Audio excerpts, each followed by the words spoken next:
Sir என்ன ரொம்ப பசிக்குது சார். ஃபுல் மீல்ஸ் 60 ரூபா, ஹாஃப் மீல்ஸ் 30 ரூபா. என்ன வேணும்? சார் சாப்பிட்டு 3 நாள் ஆகுது சார். ஒருத்தர் கூட பிச்சை போடல சார். வவுறு காஞ்சு போயிருக்கு சார். சரி, உள்ள வந்து சாப்பிடுங்க, காசுலாம் தர வேணாம். சார் எங்க பசங்களும் சாப்பிடல சார். சார் 3 நாளா சாப்பிடாம எங்க மொத்த ஃபேமிலியும் ரொம்ப பசியில கிடக்குறாங்க சார். சரி, உன் ஃபேமிலி எங்க? பயங்கரமா வயிறு பசிக்குதுய்யா. சரி, உள்ள வந்து வயிறார சாப்பிடுங்க. போங்க. ஐயா நல்லா இருக்கணும்.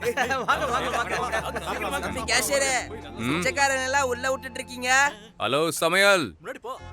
கைய சேராக்கிட்டு விவசாயம் பண்றவங்களையும் கையேந்தி சாப்பாடு வேணும்னு சொல்றவங்களையும் என்னைக்கு அவமானப்படுத்த கூடாது. பேச்ச குறை, சாப்பாடு நீ போடு. என்னத்தையோ பண்ணிட்டு போ.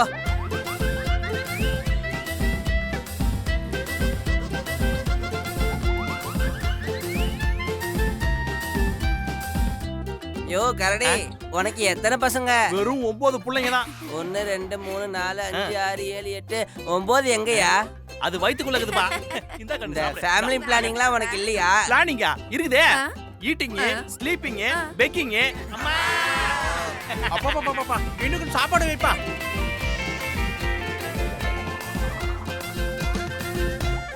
கருமம். வயிறு நிறைய சாப்பிட்டுட்டோம். நீ சாப்பாடு மட்டும் போடலையா. நீ ஒரு வள்ளல், தர்ம பிரபு. நம்ம தமிழ்நாட்டுக்கு நீ ஒரு Ambani. Father Teresa super star நீதாயா. சரி, இந்தாங்க சன்மானம். சூப்பர்னா. நீ ஒரு சிங்கம், உன் மனசோ தங்கம். எங்க எல்லாருக்கும் தெய்வம். எங்க எல்லாருக்கும் நீ ராஜாதி ராஜா.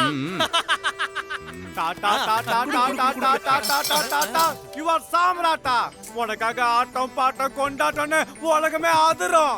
எங்க எல்லாருக்கும் நீதான் அண்ணன், Kaliyuga Kanna. Sir, you are the super star sir, power star, rocking star, challenging star. போடா பிச்சைக்கார பயல. யார் அப்பா வீட்டு காசை தூக்கி குடுக்குற? உன் அப்பா வீட்டு சொத்தை தான் கொடுக்குறேன். ஐயோ ஐயோ ஐயோ ஐயோ, ஒரு மாசத்துக்கு மளிகை சாமான் வாங்கி வச்சிருந்தேன். ரோட்ல போற பிச்சைக்காரங்களுக்கு சாப்பாட போட்டு ஒரே நாள்ல காலி பண்ணிட்டியாடா நீ. அவங்க சாப்பிட்டதுக்கெல்லாம் காசு கொடுத்தே ஆகணும். இல்லன்னு வெயி. இப்போ என்கிட்ட காசு இல்ல. எனக்கு கடன் கொடுத்ததா நினைச்சுக்கோ, இல்லையா சம்பளத்துல கட் பண்ணிக்கோ. கடனும் இல்ல சம்பளமும் இல்ல, மரியாதையா காசை வை. இல்லன்னா உன் கையை காலை உடைச்சு வீட்டுக்கு அனுப்பிடுவேன். என் கைய காலை உடைக்கிற அளவுக்கு யாராவது மாவீரன் இருந்தா அவனை வர சொல்லுங்க. என் கைய காலை உடைக்கட்டும்.